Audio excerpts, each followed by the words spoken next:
And what's interesting is going into that feeling aspect, not just does the drum look pretty, will it look nice hanging on my wall, or will it be a nice coffee table in my living room.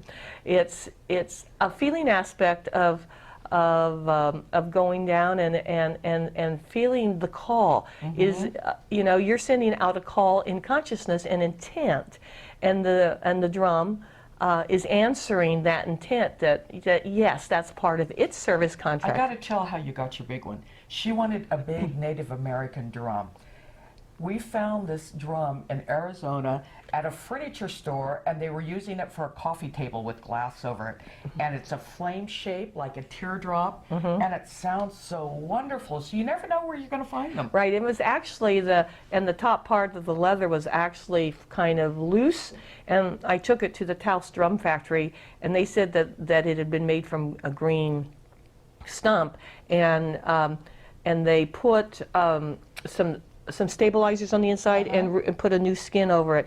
And then they said it was very unusual to find that teardrop, and they wanted to buy it. They said, you could have another drum from the store. It was like, I don't think so. I don't think so, because I had already communed with the drum, and the drum was my friend. It was, yeah, it was my crystal singer drum, it was my friend, and it was there to co-create with me. And it has, and so the first step is to find the friends that want to come home and play with you and co-create, because they would have a service contract too. They are made for and created with Spark of Source to co-create with us here for certain aspects. And so I would hold the drum too, and ask it first of all again if it wants to co-create on the healing path, because it may have a communication path, a different type of path. And then I would dedicate it, and then I would play it. And in drumming, it could be, there are so many different rhythms all over the world. You have, when I took djembe lessons, it was from a master drummer from Ghana. Oh, wow. Yeah, I didn't do, I didn't have a lot of time for the lessons, and so I'm not a great drummer, but you don't have to be a great drummer to use drumming and healing. And then there are some times where you'll go into drumming circles and you really want to, there are a lot of people doing this and that because the spirit moves them in wondrous and sometimes not so wondrous ways, and there's this cacophony of different rhythms. But what's important then in that case is to always keep a heartbeat going, because then that acts as the heartbeat of the whole, because you're having a community that's creating a sound wave, a scalar standing wave of sound that can actually affect land. Great work, it can actually affect the energy bodies of the people. And with the heartbeat, then that gives a kind of a fulcrum for everything else to work around. Right. And you can use different rhythms, and our and so people have different rhythms that they might want to use that they find healing for themselves. The different string, you can use the hands or the sticks.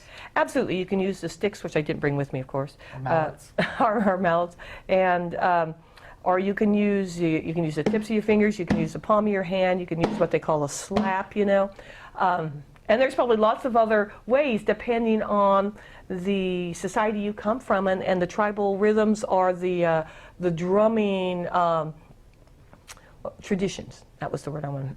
The drumming rhythms, and so what I was taught that say in the djembe would be different than perhaps what I learned from the First Peoples type of drumming. But what was neat was learning that everything was valid, and what's really neat is you listen to all those, and then you go home, and when you get into that consciousness state, it's like, where does the drum want to lead you? Where does the consciousness want to move through you and come out? And back to listening again with the hands, because it could be, where you start out with just a simple, and it could be then use, where you, and how, how you feel. You know, you might feel joyful. You go, okay, yeah, let's go for it. And so it's something to co-create with, and it could be very healing with yourself and very healing for others. But again, it all comes down to, this is not just a thing. It's alive. It's It's consciousness. alive, and it's consciousness, and It has a purpose. it has a purpose. And I'm thankful that it's chosen that its service agreements, whatever it is aligning with my service agreements. Nice. And thank you for sharing with us today our joy and in beginning to take that first step into sound healing. And feel free to practice. Find the joy and make it yours. And now I'm going to add a little commercial. You can find me on the web at lifepurposehelp.com, on Facebook at Sandy West or at Life Purpose Help, and on Twitter you follow me at @LifePurposeHelp. And Missy has Twitter too. You can hear things from us all the time. And you're Mine's at Aquari Flame, and I have a music website for my CDs at crystalsinger.com. and don't you have some? And it's Crystal Singer with a K, and they can hear for free, right? So they can get a good right. sense of. And Sandy and I, of course, are on Two Sisters Chat on YouTube. So we welcome you to come into our living room with us and really chat. appreciate it, and thank you. And thank you.